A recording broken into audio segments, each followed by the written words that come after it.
స్త్రీ శక్తి ఎప్పుడు ప్రారంభించాలి అంటే ఆగస్టు 15 ప్రారంభించాలని నిర్ణయం చేశామంటే దీని వెనకాల ఒక చరిత్ర ఉంది. మీకు ఆర్థిక స్వాతంత్రం తేవడం, ఆడబిడ్డల గౌరవాన్ని పెంచడానికి ఈ ఎన్డీఏ ప్రభుత్వం పనిచేస్తా ఉందని మరొకసారి మీ అందరికీ విజ్ఞప్తి చేస్తున్నా. పేరు కూడా స్త్రీ శక్తి అని పేరు పెట్టాం. ఇది ఇప్పుడు నుంచి ప్రతి ఆడబిడ్డ బస్సు ఎక్కి రాష్ట్రంలో ఏ ప్రాంతానికి పోవాలన్నా స్వేచ్ఛగా వెళ్లే అధికారం మీకు ఇచ్చామని మీ అందరికీ విజ్ఞప్తి చేస్తున్నాను. సూపర్ 6 ఆ రోజు చెప్తే నమ్మలేదు. ఈ రోజు గర్వంగా చెప్తున్నా సూపర్ 6 సూపర్ హిట్. అవునా కాదా? అవునంటే చేతులెత్తి చెప్పండి అవునని. దీనికి కారణం మీరు ఒక్కసారి ఆలోచిస్తే, నేను పవన్ కళ్యాణ్ గారు బీజేపీ ముగ్గురం కలిసి ఎన్డీఏగా కూటమి ఏర్పాటు చేశాం. ఎన్నికల ముందే పవన్ కళ్యాణ్ గారు ఒక మాట అన్నారు, ప్రభుత్వ వ్యతిరేక ఓటు చీలడానికి వీలు లేదు, రాష్ట్రాన్ని పునర్నిర్మాణం చేయాలి, బేషరతుగా పొత్తుంటుందని చెప్పిన వ్యక్తి పవన్ కళ్యాణ్ గారు అని చెప్పి నేను మీకు తెలియజేస్తున్నా. అన్ని ఆలోచించుకుని 3 పార్టీలు కూడా మేము ఒకే మాట చెప్పాం, రాష్ట్ర పునర్నిర్మాణం జరగాలి. మీరందరూ కూడా 5 సంవత్సరాలు చాలా ఇబ్బందులు పడ్డారు.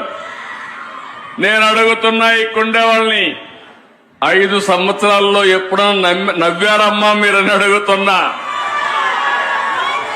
ఇంట్లో అయినా ఆనందంగా ఉన్నారా అని మిమ్మల్ని అడుగుతున్నా. రోడ్డు మీదకి వస్తే తిరిగి ఇంటికి పోతామని భరోసా మీకుందా అని అడుగుతున్నా. ఈ రోజు హామీ ఇస్తున్నా, నా ఆడబిడ్డల జోలికి ఎవడైనా వస్తే తాట తీస్తా. మీరు నిర్భయంగా ఉండొచ్చు. మీరు ఒకసారి గుర్తుపెట్టుకోవాలి, నాకు మీ మీద ఎక్కడా లేని అభిమానం ఇప్పుడు కాదు, 30 ఏళ్ల నుంచి ఇదే పని చేస్తున్నా. నేను మీటింగుల్లో చెప్పేవాడిని, ఆడబిడ్డల పరిస్థితి చూస్తే చిన్నప్పుడు తల్లిదండ్రుల పైన తల్లి తండ్రి కూడా వివక్ష చూపించేవారు. మగపిల్లలైతే చదివించేవాళ్లు, ఆడపిల్లలైతే పెళ్లిళ్లు చేసి అత్తవారింటికి పంపించేసేవారు. పెద్ద అయిన తర్వాత భర్త పెత్తనం, సినిమాకు పోవాలన్నా లేకుంటే సరదాగా ఒక షాపింగ్కి పోవాలన్నా పర్మిషన్ తీసుకొని వెళ్ళాలి. భర్తకు మాత్రం పర్మిషన్ లేదు, భార్యకు మాత్రం పర్మిషన్ కావాలి. ఆ తర్వాత మీరు ఆలోచిస్తే, మీ కడుపులో పుట్టిన మీ బిడ్డలు పెద్ద అయిన తర్వాత నీకేంది తెలియదులే, నువ్వు వంటింట్లో ఉండు అని చెప్పేవారు. అప్పుడు నా ఆలోచనే డాక్రా సంఘాలు, మెప్మా సంఘాలను విజ్ఞప్తి చేస్తున్నా. ఆ రోజు నేను ఒక మాట చెప్పాను, గుర్తుపెట్టుకోవాలి, మా ఆడబిడ్డలు తెలివితేటలో అందరికంటే ఎక్కువ.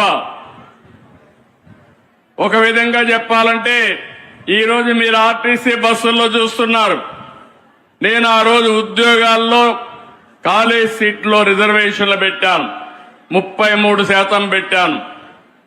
ఆర్టీసీ బస్సుల్లో కండక్టర్లు, డ్రైవర్లు కూడా రిజర్వేషన్లు పెట్టాను. నా ప్రయత్నం ఫలించింది. కండక్టర్లు మాత్రం వచ్చారు, డ్రైవర్లు మాత్రం రాలేదు.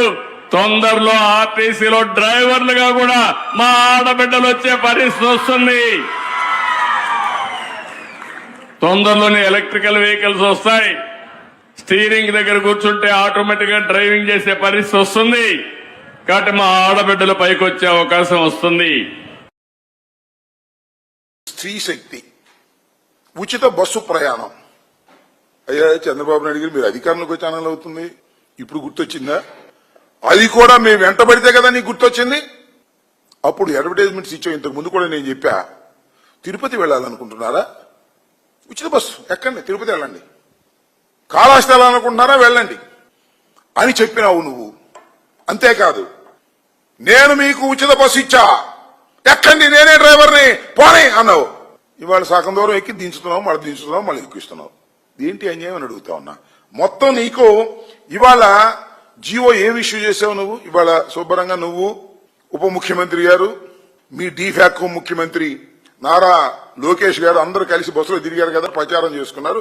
14 మాసాల తర్వాత మీరు అధికారంలోకి వచ్చిన తర్వాత 14 మాసాల తర్వాత ఏమండి ఉచిత బస్సు దేనిలో ఇచ్చారు మీరు పథకం? Palle Velugu, ultra Palle Velugu, city ordinary, city metro, express, ఈ బస్సులు మాత్రమే. మొత్తం 16 కేటగిరీ బస్సులు ఉంటే కేవలం 5 బస్సుల్లో మాత్రమే నువ్వు అవకాశం ఇచ్చావు. 6 బస్సుల్లో. కడవాయిని ఓకే కదా, కడవాయిని లేవుగా, ఎక్కే పని లేదుగా. అంటే ఎవరైనా తిరుపతి వెళ్లాలన్నా, అత్తగారింటికి వెళ్లాలన్నా, లేదా వాళ్ళ అమ్మాయి గారి ఇంటికి వెళ్లాలన్నా సూట్ కేసు పుచ్చుకుని ఎదురు చూడాలా. పల్లె వెలుగు వస్తుందా, ఎక్స్ప్రెస్ వస్తే మనకు కుదరదు. ఈ విధంగా పచ్చి మోసం చేశారు నారా చంద్రబాబు నాయుడు గారు అని చెప్పడానికి ఇంతకన్నా ఏమి నిదర్శనం కావాలి? ఇవాళ మాత్రం చంద్రబాబు నాయుడు గారు ఊరేగేటటువంటి కార్యక్రమం ఇవాళ చేస్తున్నారు. దీన్ని బట్టి అర్థమవుతుంది ఏంటంటే సూపర్ 6, సూపర్ ఫ్లాప్. సూపర్ ఫ్లాపే కాదు, సూపర్ చీట్. ప్రజల్ని మోసం చేసినటువంటి ముఖ్యమంత్రి నారా చంద్రబాబు నాయుడు గారు ఎన్నికలకు ముందు ఒకటి చెబుతారు, ఎన్నికల తరువాత అధికారంలోకి వచ్చిన తర్వాత అమలు చేయకోకుండా వైఎస్ఆర్ కాంగ్రెస్ పార్టీ వెంటబడుతుంది కాబట్టి అరకొరగా చేసి ఇంకా అయిపోయింది. సూపర్ 6 అయిపోయింది.